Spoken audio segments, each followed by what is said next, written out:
আপনারা যে জেনজির কথা বলেন, সেই জেনজির প্রতিনিধি হয়ে আমি সংসদে কথা বলতে আসছি। আপনি যদি বলেন যে জেনজিরা কি চাই, আমি বলছি জেনজিরা ৭২-এর সংবিধান আর চাই না।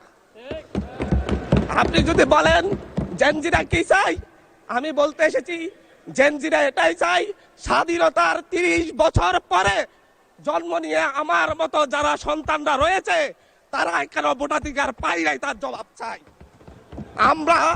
আমরা তো স্বাধীন বাংলাদেশে জন্ম নিয়েছি মাননীয় স্পিকার। আমরা কি সেই নতুন বাংলাদেশ পেয়েছি? আমরা তো সেই নতুন বাংলাদেশ মাননীয় স্পিকার পাই নাই। ৭১-এ ৩০ লক্ষ মানুষ শহীদ হয়েছে, জীবন দিয়েছে, তাদের পরবর্তী সন্তানরা যেন নিরাপদ বাংলাদেশে ভোটাধিকার পায়, যেন রক্ষী বাহিনী না হয়, যেন ভোটাধিকার পায়, যেন আবার দুর্ভিক্ষ না হয়। কিন্তু আমরা কি দেখেছি? আমরা দেখেছি বাংলাদেশে দুর্ভিক্ষ হয়েছে। ১৯৭৩ সালে ভোট চুরি হয়েছে। আমরা দেখেছি তার পরবর্তী সময়ে শহীদ প্রেসিডেন্ট জিয়াউর রহমান বাংলাদেশকে অর্থনৈতিকভাবে, রাজনৈতিকভাবে, গণতান্ত্রিকভাবে বাংলাদেশকে পুনরুদ্ধার করার জন্য উনি অটল ভূমিকা রেখেছেন। উনি আমার দ্বীপ হাতিয়াতে ৩ বার গিয়েছেন। আমি যেদিকে তাকিয়েছি, আমার এই বেড়িবাঁধ কে করে দিয়েছে? মেজর জিয়াউর রহমান। আমার এই খালকে খনন করে দিয়ে গেছে মেজর জিয়াউর রহমান। তারপরে এরশাদ এসেছে, বেগম জিয়া এসেছেন। বেগম জিয়া আমার হাতিয়াতে ৩ থেকে ৪ বার গিয়েছেন। কিন্তু তারপর আমার হাতিয়ার ওই অঞ্চলের নদী ভাঙ্গন রোধ হয় নাই। ওই অঞ্চলের লক্ষ লক্ষ মানুষ ঘরবাড়িহীন ভাবে পড়ে আছে। আমি এই ইলেকশনে ভোট ডাকাতি দেখেছি। আমার ঘরে বরে হামলা করা হয়েছে। আমি কি এই ইলেকশনের জন্য নিজের রক্ত জড়িয়েছি? আমি আজকে স্বরাষ্ট্রমন্ত্রী আছেন, মাননীয় প্রধানমন্ত্রী আছেন, আমি এখানে প্রশ্ন করি, আমি কি রক্ত জড়িয়েছি? আমরা রক্ত জড়িয়েছি বলে আপনারা আজকে সংসদে প্রধানমন্ত্রী, স্বরাষ্ট্রমন্ত্রী হয়েছেন।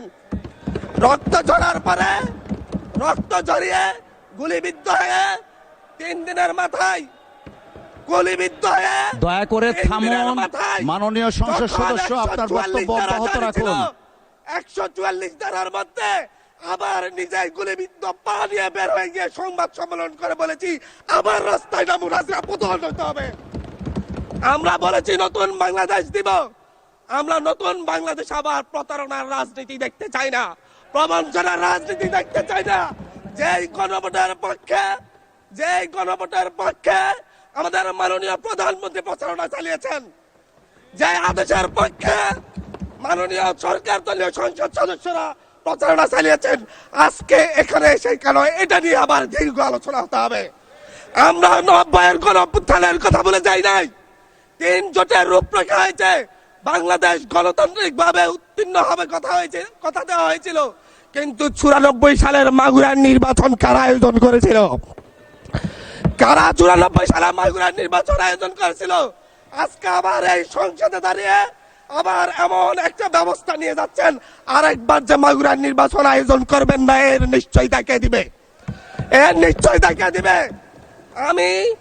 আমি আমার সবচাইতে কম বয়সী প্রার্থী হিসাবে নিজের প্রার্থীটা জমা দিয়ে এলাকায় গিয়েছে প্রচারণা করতে।